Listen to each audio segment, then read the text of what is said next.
De lui donner la parole pour sa dernière question au gouvernement, je souhaite saluer Madame Georges Pau-Langevin et lui adresser tous mes voeux de succès dans ses nouvelles fonctions auprès de la Défenseure des droits.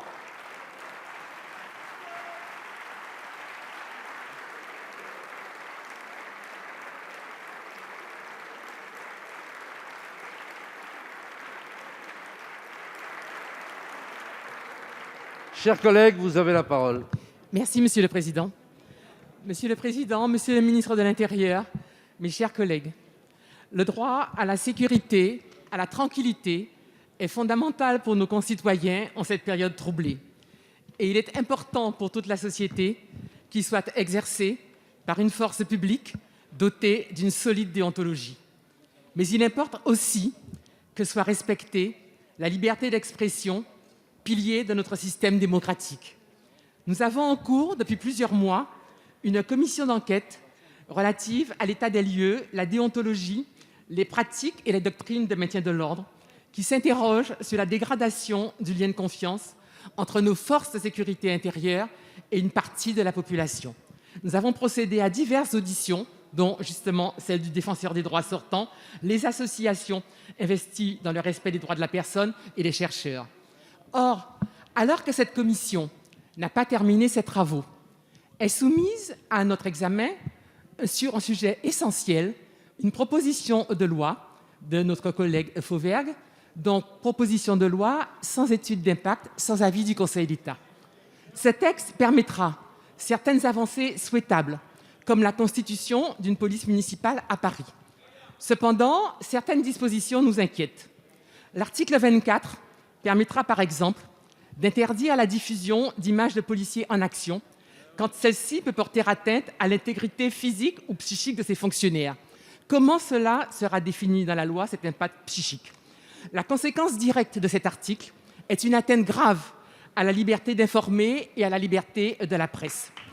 Nombre d'affaires qui ont défrayé la chronique n'auraient pas pu être révélées si cette loi avait été en vigueur.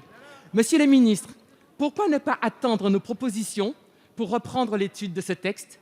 Pourquoi ne pas retirer d'ores et déjà l'article 24 qui choque les juristes, les associations et certains organismes internationaux?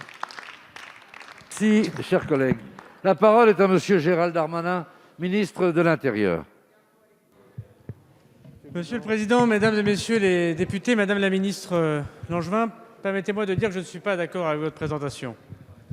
Indépendamment du fait que ce n'est pas le ministre de l'Intérieur qui retire des textes de loi déposés par des parlementaires, permettez-moi d'abord de souligner le courage, la force, la détermination des policiers, des gendarmes, des policiers municipaux qui risquent chaque jour leur vie dans des conditions extrêmement difficiles, qui sont les premiers blessés dans les interventions, notamment en question d'ordre public, et qui sont en parfaite déontologie avec ce que les ministres de l'Intérieur qui se sont succédés ont imposé aux forces.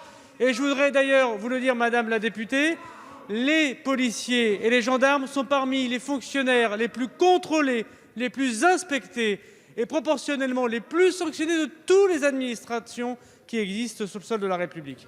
Moi, je suis fier d'être leur ministre. Et Madame, l'article 24 n'est absolument pas ce que vous dites. Est-ce que les journalistes pourront continuer à filmer?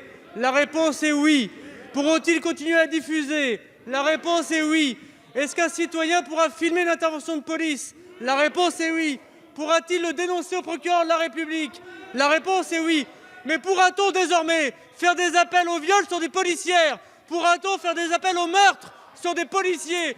Pourra-t-on demander que leurs femmes, leurs enfants, eux-mêmes, lorsqu'ils sont au supermarché ou lorsqu'ils rentrent chez eux, comme ces policiers de Magnanville, qui ont été égorgés, Madame la députée, devant leur enfant de 6 ans parce qu'on les a reconnus, alors non, et tant mieux que l'article 24 soit adopté.